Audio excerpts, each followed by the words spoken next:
Le salon est silencieux, presque étrangement silencieux, comme si l'air lui-même retenait son souffle. Le doux ronronnement du réfrigérateur en arrière-plan et le tic-tac lointain d'une horloge sont les seuls sons qui osent briser le silence. Le couple est assis ensemble, mais à part, chacun perdu dans ses pensées. La pièce lourde de mots non dits. Mais la tension emplit l'espace, épaisse et invisible, les enveloppant comme une couverture froide. Leurs corps sont proches, mais leurs esprits sont à des kilomètres. Chaque mouvement est prudent, comme s'ils avaient peur de perturber la paix fragile. Il fait défiler son téléphone, ses yeux parcourant l'écran, cherchant une distraction. Elle fait semblant de lire, son regard flou, les mots sur la page se brouillant. Ni l'un ni l'autre n'est vraiment présent. Tous deux utilisent leurs appareils comme des boucliers, des barrières contre l'inconfort qui persiste entre eux. Un mur invisible se dresse entre eux, construit à partir de frustrations inexprimées et de disputes non résolues. Chaque soupir, chaque regard détourné, ajoute une brique à cette barrière silencieuse. Il sent que quelque chose ne va pas, mais ne peut pas en identifier la raison. L'atmosphère semble étrange, comme si une tempête se préparait juste sous la surface. Mais il ne trouve pas les mots pour demander ce qui se passe réellement. Elle est blessée, déçue, mais ne dit rien. Son silence est à la fois bouclier et arme. Elle croise les bras, détourne le regard, et espère qu'il remarquera la douleur qu'elle essaie si fort de cacher. Il demande « Tout va bien ?» Elle répond « Je vais bien ». Mais les mots sonnent creux, résonnant dans l'espace entre eux. La conversation se termine avant même de commencer, les laissant tous deux plus seuls qu'avant. Ce n'est pas une dispute bruyante. C'est une guerre froide de distance et de retrait. Aucune voix n'est élevée, aucune porte n'est claquée, mais le froid émotionnel est indéniable, s'infiltrant dans chaque recoin de la pièce. Son silence est un test, un appel pour qu'il remarque et comble le fossé. Elle attend, espérant qu'il tendra la main, dira la bonne chose, ou simplement la tiendra par la main. Mais plus le silence s'étire, plus le fossé s'élargit. Il se sent perdu, puni pour des règles qu'il ne comprend pas. La confusion dans ses yeux révèle sa difficulté à naviguer dans ce champ de mines émotionnelles, incertain de savoir comment arranger les choses. Ce conflit silencieux est le symptôme de problèmes plus profonds, l'amour mêlé à des attentes non exprimées, des déceptions qui n'ont jamais été dites et des besoins qui sont restés insatisfaits trop longtemps. La personne qu'elle estime le plus devient la cible de sa frustration. Elle veut de la connexion, de la compréhension, mais se retrouve plutôt à s'emporter en silence, espérant qu'il lira d'une manière ou d'une autre dans ses pensées. Le silence est lourd, rempli de la psychologie cachée de l'amour et de l'attachement. Dans cette guerre silencieuse, les mots sont des armes, et le silence est à la fois armure et champ de bataille. Le salon devient une scène pour un conflit aussi réel que n'importe quelle dispute. Un conflit qui ne peut être résolu que lorsque les deux sont prêts à briser le silence et à vraiment s'écouter. Pourquoi arrivons-nous parfois à blesser les personnes qui nous sont le plus chères? Pourquoi nos relations les plus profondes, celles construites sur l'amour et la confiance, deviennent-elles si souvent des champs de bataille pour la douleur et les malentendus? Ceux que nous aimons le plus sont souvent ceux qui voient nos pires côtés, qui ressentent la piqûre de nos paroles et de nos actions plus que quiconque. La réponse réside dans la profondeur de notre investissement émotionnel. Quand on tient vraiment à quelqu'un, nos sentiments sont plus profonds et nos réactions le sont aussi. Plus elle tient à lui, plus ses émotions deviennent intenses. Sa joie, sa douleur, sa colère et sa peur. L'indifférence engendre la négligence, mais l'amour engendre l'intensité. Cette intensité peut se manifester par des critiques, des tests, le silence ou même un retrait émotionnel. L'homme auquel elle est moins attachée bénéficie de sa patience et de sa compréhension, car ses actions ne menacent pas son estime de soi. Mais celui qu'elle aime vraiment, il reçoit ses tempêtes, ses éclats ses larmes, ses doutes et ses peurs. Ce schéma est subtil, mais avec le temps, il peut être corrosif. Il crée de la confusion, du ressentiment et un sentiment croissant de distance entre les partenaires. Quand l'attachement est fort, son identité se lie à la sienne. Même de petites offenses ou malentendus peuvent être perçus comme de grandes menaces pour sa sécurité. Ces punitions, qu'il s'agisse de critiques, de retraits ou d'explosions émotionnelles, sont souvent des tentatives désespérées de reprendre le contrôle, de tester son engagement, de s'assurer qu'il tient toujours à elle. La plupart du temps, ce n'est pas un choix conscient. Elle n'agit pas par méchanceté, mais par peur. Peur de le perdre, peur de ne pas être suffisante. Elle le repousse, espérant qu'il se battra pour revenir, pour prouver que son amour est réel et inébranlable. La critique et le retrait deviennent des stratégies mal avisées de réassurance, des moyens de tester la force du lien. Mais plus elle teste, plus elle risque de le repousser, créant la distance même qu'elle craint le plus. Le cycle est autodestructeur. Sa peur de la perte crée la distance et la déconnexion qu'elle redoute, mêlant dangereusement amour et punition.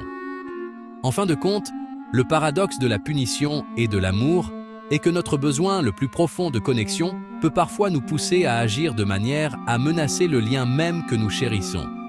Reconnaître ce schéma est la première étape pour briser le cycle et construire une relation plus saine et plus sûre. L'homme au plus grand potentiel est celui qui subit le plus grand examen. Elle est investie dans son avenir, voyant non seulement qui il est, mais qui il pourrait être.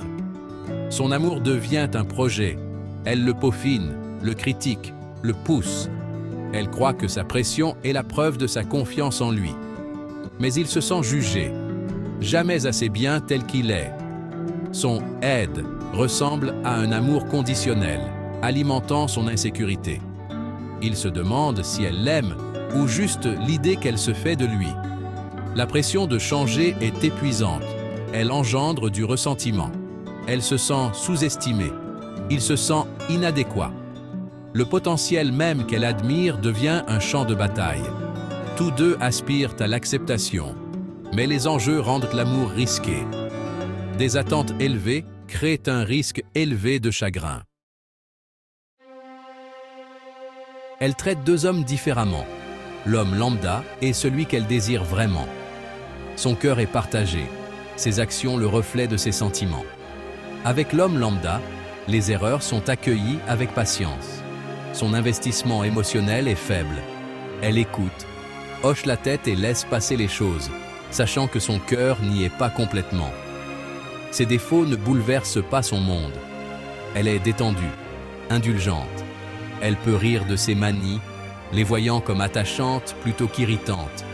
Mais avec l'homme qu'elle aime profondément, chaque erreur est magnifiée. Ses émotions sont exacerbées et ses attentes montent en flèche. Un appel manqué devient une crise, un mot imprudent une menace. Son esprit s'emballe, imaginant les pires scénarios, son cœur battant la chamade de peur. Sa patience s'évapore, remplacée par l'anxiété et le besoin de contrôle. Elle ressent le besoin de gérer chaque détail pour s'assurer que rien ne tourne mal.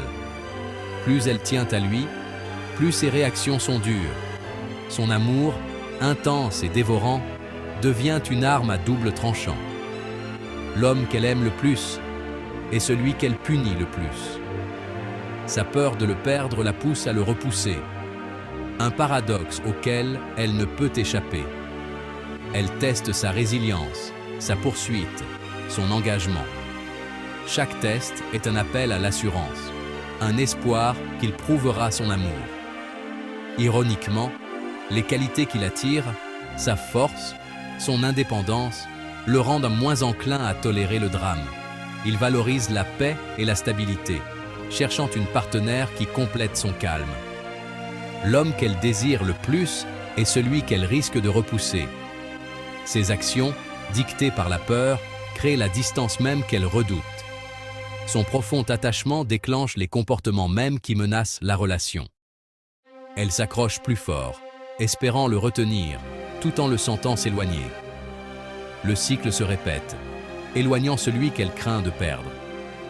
Seule, elle réfléchit à ses actions, se demandant si elle peut se libérer de ce schéma. L'amour profond apporte l'anxiété. La peur de la perte assombrit chaque instant. Des actions innocentes deviennent des menaces. Un message tardif, une journée chargée, une conversation amicale. Plus l'attachement s'intensifie, plus l'insécurité grandit. Elle devient anxieuse, contrôlante, cherchant constamment à être rassurée. Ses efforts pour sécuriser le lien ne font que créer de l'instabilité. Il se sent accusé, incapable de faire assez pour calmer ses peurs. La relation passe de havre de paix à tribunal. Son comportement dicté par l'anxiété devient une prophétie autoréalisatrice. Plus elle questionne et punit, plus il se sent étouffé. Finalement, il pourrait partir, non par manque d'amour, mais par épuisement. Sa peur de le perdre devient la raison de son départ. La tragédie. L'anxiété détruit le lien même qu'elle souhaite protéger. En quête de réconfort, elle met en place des tests émotionnels, des jeux subtils et impossibles à gagner. Une réponse tardive à un message devient un signe d'indifférence, une réponse rapide, un réconfort éphémère. Elle pourrait mentionner un autre homme pour jauger sa jalousie.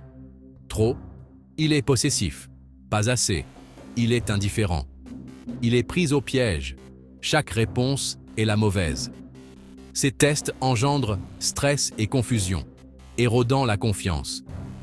Il se sent manipulé, puni pour avoir échoué à des examens invisibles. La communication devient stratégique, non spontanée. Chaque test raté entraîne des critiques ou de la froideur. La relation perd sa légèreté, remplacée par la tension. Il devient méfiant, sur ses gardes, distant. Le cycle de tests et de punitions étouffe la connexion authentique. L'amour devient un jeu tactique, non un partenariat. Ces tests incessants créent une situation sans issue. S'il cède, il est perçu comme faible. S'il résiste, on l'accuse de ne pas se soucier. Les hommes de valeur ne tolèrent pas les drames constants.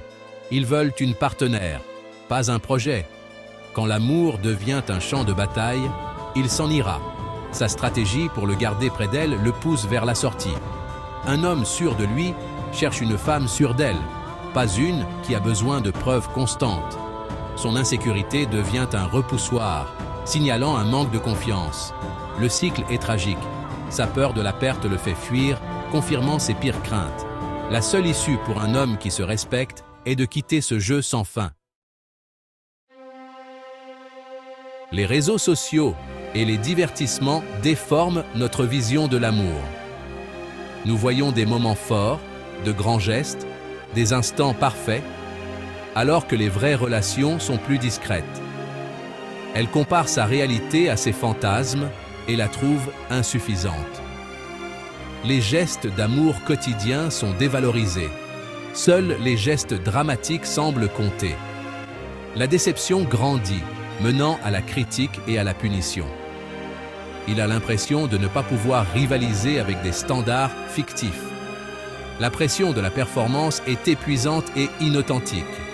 Finalement, il pourrait abandonner, réalisant qu'il ne peut pas gagner contre le fantasme.